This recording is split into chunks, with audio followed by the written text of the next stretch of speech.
Պարոն Իշխանյան, ի վերջո ըստ ձեզ, իշխանության բոլոր քայլերը ուղղված հայ առաքելական Սուրբ եկեղեցուն, ինչ նպատակ են հետապնդում, ինչի են ուզում հասնել եկեղեցուն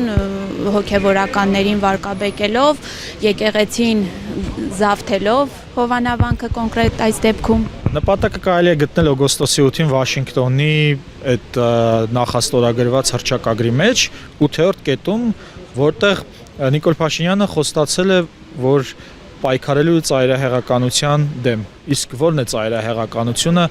ըստ Ադրբեջանի աչքերի Հայաստանում։ Բոլոր նրանք, ովքեր պայքարում են հայերի իրավունքների համար, իրենց իրավունքների համար Հայաստանում, նրանք ծայրահեղական են։ Այսինքն հայերի պաշտպանվածությունը Իլհամ Ալիևի համար ծայրահեղականություն է, որովհետև հայերի պաշտպանվածությունը նշանակում է պայքարել պատանների, գերիների վերադարձի համար, ընդվզել Արցախում հայ մշակութային ժառանգության ոչնչացման դեմ, խոսել արցախցիների իրավունքի մասին, վերադարձի իրավունքի, ինքնորոշման իրավունքի մասին եւ այլն։ Դատապարտել Ադրբեջանին իր այդ ռասայական հանցագործությունների, ատելության, սերմանման եւ նրա կատարած հանցագործությունների համար։ Հիմա այս ողջ կոմպոնենտը անում է եկեղեցին, համայնքապետերը, որոնք հիմա գերեվարվում են եւ կան փաստաբաններ, իրավապաշտպաններ, որոնք արվում են եւ նրանց բոլորի դեմ Նիկոլ Փաշինյանի իշխանությունը պետք է պայքարի, որպեսզի մնա իշխանության եւ վերընտրվի, որովհետեւ նրա միակ հենարանը այս պահին Ադրբեջանն ու Թուրքիան է, ինչպես նաեւ այլ երկրներ, բայց դա մի կողմ։ Հիմա քանի որ եկեղեցին ինքը խոսում է մեր իրավունքների պաշտպանությունից, բնականաբար իր իրավունքների պաշտպանության համար է բարձրաձայնում, օրինակ եթե Արցախում ավերվում է եկեղեցի, բնականաբար հայ առաքելական եկեղեցին դրա համար դատական գործընթաց է սկսում։ Իսկ Նիկոլ Փաշինյանը ընդհակառակը մեր դեմ հանցագործությունների դատական հայցերը հետ է կանչում։ Նույն այդ հռչակագրով, դրա համար դա խաղաղության հռչակագիր չի, դա ցեղասպանության հռչակագիր է։ Այսինքն ինքը տվել է մեր իրավունքները, ինքը թույլատրում է, որ Թուրքիան եւ Ադրբեջանը շարունակեն դեռևս 20-րդ դարի սկսած ցեղասպանությունը։ Հիմա թե arczepiskopos Աչապահյանը, թե Գալստանյանը, arczepiskopos, թե եպիսկոպոս Մկրտիչ եպիսկոպոսը ընդհանուր այդ կառույցը ամենակազմակերպվածն է հայերի իրավունքների պաշտպանության գործում։ Դրա համար մեկը ձեռք սեղմած անում են այն, ինչ արել է օրինակ Ստալինյան բռնաճնշումների ժամանակ կոմունիստական կուսակցությունը, որովհետև այն ժամանակ էլ նույնպես ասենք ովքեր էին Հայաստանի դրոշ բարձրացնում, նրանց բոլորին տանում էին գնդակահարում էին դրա համար։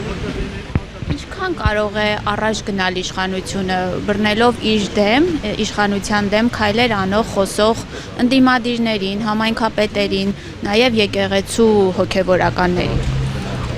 Մենք պետք է դիտարկենք այս տեսանկյունից, ինչքան կարող է Թուրքիան առաջ գնալ հայոց ցեղասպանության հարցում։ Անվերջ, եթե նա մերժում էր իր իրականացրած այդ դաժան հանցագործությունը, բնականաբար միտք ուներ ավարտելու այդ հանցագործությունը, չէ՞ որ ի վերջո այդ Թուրքիայի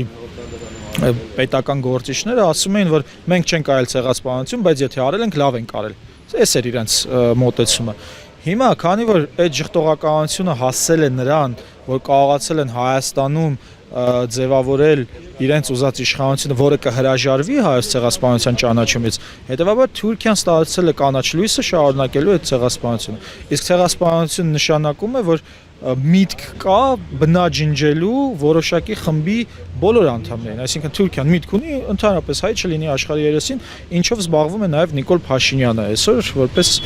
Վահե Իհսան կամ Հարություն Մկրտչյան, որոնք օգնում էին Թուրքիային հայերին հավաքագրել եւ սպանել։ Եթե այն ժամանակ ուղղակի տենց փոքր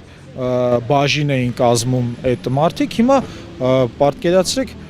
գործադիր ղեկավարությամբ ստանձնել, այսինքն Վահե Իհսանը դարձել է հայ ժողովրդի վարչապետը ու հենց այդ պաշտոնից է իրականացնում իր հանցագործությունները։ Այսինքն եթե չկանխարգելվի, ինչպես դա կարողացավ լինել 20-րդ դարի սկզբին ի վերջո Օսմանյան կայսրության այդ անկմամբ, սա անverջ գնալու է։ Այս պայմաններում եթե չկանխվի Թուրքիայի էքսպանսիոնիստական, ֆաշիստական նոր թուրանական այս հաղթարշավը ինքը հասարեն կհասնի նրան, որպեսզի հայ չլինի աշխարհի երեսին։ Հիմա բայց մարդկության զարգացումը պահանջում է, որպեսզի դրան չհասնի եւ դրա համար ցեղասպանության կանխարգելման կոնվենցիա են ստեղծել։ Ընդ որում մի կարևոր բան էլ ասեմ, ցեղասպանության կանխարգելման կոնվենցիան ինքը իրենից ենթադրում է, որ պետությունները 153 պետություն է կարծեմ ստորագրել, պարտավոր են կանխարգելել ցեղասպանությունը։ Հիմա ինչ արել է Նիկոլ Փաշինյանը, ինքը նպաստել է ցեղասպանությանը, ոչ թե նպաստել է կանխարգելմանը։ Հրաժարվելով հայոց ցեղասպանության ճանաչումից ինքը փաստորեն նպաստել է ցեղասպանությանը, ոչ թե կանխարգելմանը, ինչի տակ ստորագրել է Հայաստանը։